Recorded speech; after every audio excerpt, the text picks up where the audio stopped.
Tonight on Newsbeat, the additional step LSU is taking to support its athletes. Find out about a record-breaking baby born today. And Tiger TV's investigative team looks into food deserts and swamps right here in Baton Rouge. All this and more. Newsbeat starts right now.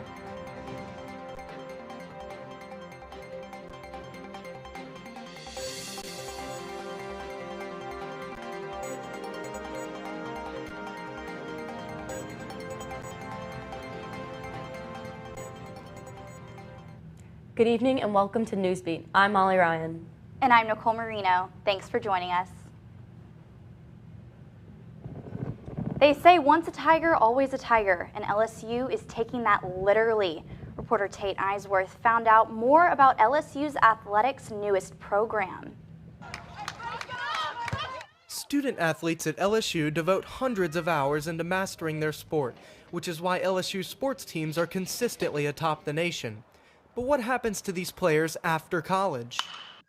At some point, 100% of them, their career ends. And they're faced with this kind of moment to figure out what's next in their life. And a lot of times that can kind of bring out some maybe underlying mental health issues. To combat this, LSU partnered with Hall of Fame Health to offer lifetime mental health support for all current and former student athletes. And LSU is the first in the country to really see the value of continuing to support the student athletes who gave so much to the university. Hall of Fame Health can help with getting medical care, mental health care, and even help with finding insurance, all at a discounted rate. But how did this idea even come about? We had one of our former athletes go through a hard time and suffer from not having that access. So we were like, let's put our brains together and see how we can continue to provide for all former athletes across all of our sports. LSU has a long history of being a top athletic program in the nation, so in a way, Tiger Legacy Care is LSU saying thank you to their athletes. You know, once a student athlete graduates, we don't say bye, see you later.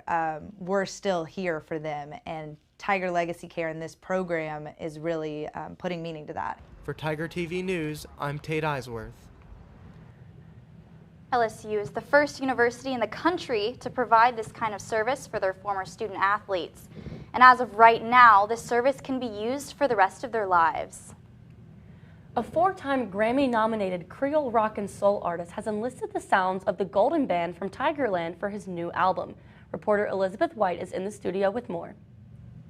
That's right, Sean Ardenay is a former LSU Tiger Band member, and his new album, Full Circle, features today's Tiger Band, making history as the first time a marching band has been featured on an entire album. However, there's one song in particular that many LSU students will enjoy. Ardenay originally wrote the song titled LSU Chant in 2007. However, a new version was just released that features the Tiger Band and rapper Cupid. The Creole singer believes that LSU students have an opportunity to start a new tradition with this song that could last years well beyond their time at the university. He hopes that the song will become LSU's new anthem that can be played across LSU sporting events, whether it's at Tiger Stadium or the PMAC. One person said, this summed up my entire LSU experience. That every word in the song, I could relate to every word. And I was like, well, that was the point. The Recording Academy announced today that Ardenay's album featuring Tiger Band is nominated for the Regional Roots Best Album at the Grammys. You can pre-order a double purple and gold vinyl of the album at SeanArdenay.com. 15% of sales from these vinyls will go to the Tiger Band. For Tiger TV, I'm Elizabeth White. Coming up next, Cindy Goldberg has your Tiger TV weather update. And the Tiger TV investigative team looked into food deserts in Baton Rouge, what they learned when we come back. Don't go anywhere, Tigers. Time to show 'em who's in charge. Call me a shooting star.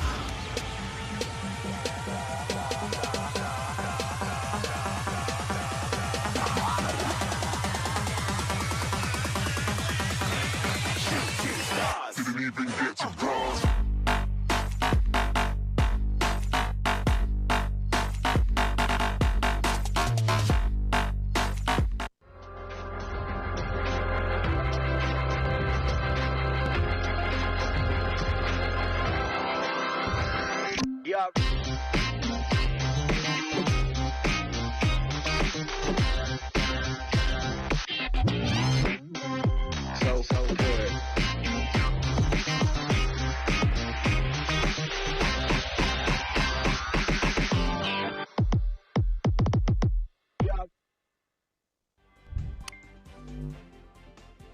We're Tiger TV, LSU's student-run broadcast news station. We're bringing you 4 newscasts a week, covering all things LSU. Our news team is covering all the stories you need to know from LSU's campus and the Baton Rouge community. And our sports team has you covered on the Tigers from the field to the court. Tiger TV, sports, news, you. Watch us on WBRZ 2+, Channel 11 at 11:10. Welcome back, Tigers. I'm Sydney Goldberg with your weekly weather update. Keep your jackets on. We're continuing to see those cold and winter-like temperatures these next few days, with morning lows mainly in the 30s and afternoon highs really only reaching the mid to upper 50s for these next few days. On Thursday, we do have a small chance of rain, but overnight Thursday into early Friday morning, we will have to watch for the possibility of a light freeze, with that morning low forecasted to reach below freezing. For the weekend, on Saturday, we do have a small chance of rain, but for the game, we should be staying mainly dry. We are kicking off at 8 p.m., and it's definitely going to be cold. You can see those temperatures staying in the 40s throughout the game. But looking ahead to early next week, those temperatures trend a little bit warmer with afternoon highs in the 60s. Back to y'all at the desk. The Tiger TV investigative team looked into a growing problem that affects households all over the country and here in Baton Rouge. Reporter Ella Wales is in the studio with the story. That's right, guys. Areas called food deserts are becoming more and more prominent, but you might be surprised to know one sits right here at the edge of LSU's campus. For people like Larry Johnson and his neighbors on Napoleon Street, there's nothing here in South Baton Rouge. A quick grocery store run is actually a walk, a long 43-minute walk. That's because many people in his neighborhood don't own a car. The difference would be tremendous. Simply it's walking distance, and for a lot of people it means that chances are they're going to get the nutrition that they really need. In Louisiana, 45% of people live in a food desert, which is an area that has limited access to affordable and nutritious food. One of the largest food deserts in the state sits right in LSU's backyard, just north of campus. We've been working on this issue together, Baton Rouge, since about 2014. We created the Fresh Food Financing Initiative. Edgar Cage works with Together Baton Rouge, a nonprofit created to help improve the community, one focus being food insecurity. Cage says not only does Baton Rouge not have enough grocery stores in low-income areas, the convenience stores that are in these neighborhoods don't offer much. Corner stores that don't sell any fresh, healthy food. You'll be lucky if you can find a head of lettuce or a tomato, and if you do, it'll cost you 50-60% more than it would at some other place. Along with food deserts, an additional obstacle has become more prevalent. Food swamps, neighborhoods with an abundance of fast food restaurants and other unhealthy options, are now flooding cities, to the point where these have become the only choices. Try to look for a healthy meal. I have 1 or 2 places to get it, and you have to go to those same places every day. Councilman Darrell Hurst represents District 5. This 70805 area code has found both food swamps and high crime. Baton Rouge crime rate is 2.3% higher than the national average and 1.4% higher than the state average. It's a combination that often prevents grocery stores from locating here. Anytime you have high crime, you typically have low education. When you have low education, you have low income. When you have low income, you have lower median incomes in those households. Hurst encourages families in his district to utilize Top Box, a program that delivers boxes of nutritious food to individuals and community providers at a much more affordable price. The need is we are partnering to make sure that the community is fed. But the program and partnerships, as important as they are, still don't change the fact that 17,000 households in North Baton Rouge are food insecure. Hurst says, as with most things, money is the bottom line. The stores look to see where they want to land. They look for certain income levels to be able to put in certain merchandising together to make sure that that community has the products that it needs. And big box grocery stores are not as likely to invest in the community, which leaves Larry Johnson and his neighbors who don't own vehicles walking miles and miles to put healthy food on their tables. And if that neighbor is disabled or elderly, there is no seat at that table. You know, if you want to do better, you have to know how to do better. In addition to Top Box, the Baton Rouge Food Bank provides resources for those who are food insecure and fresh, healthy food to those in need through their mobile distribution program. You can find more information at brfoodbank.org. When we come back, find out how a baby born today is hitting a major milestone for the world. You don't want to miss it. Time to show 'em who's in charge. Call me a shooting star.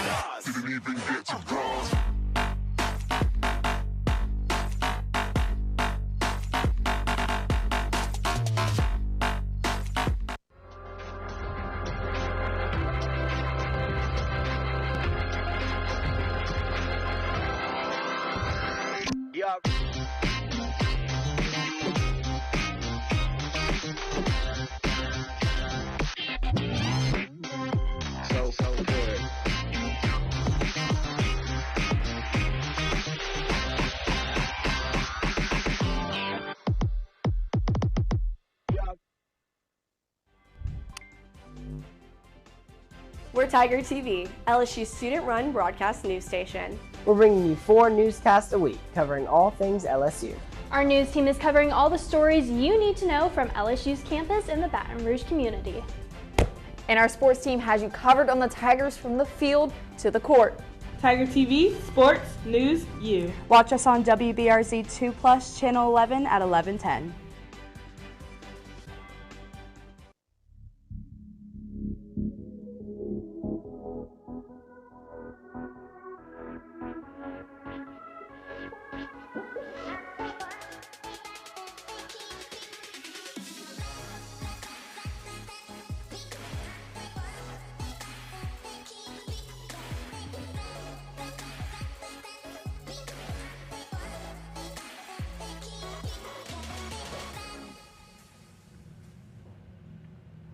Subway has good news for sandwich fans who want their food now and don't care about a lot of customizations.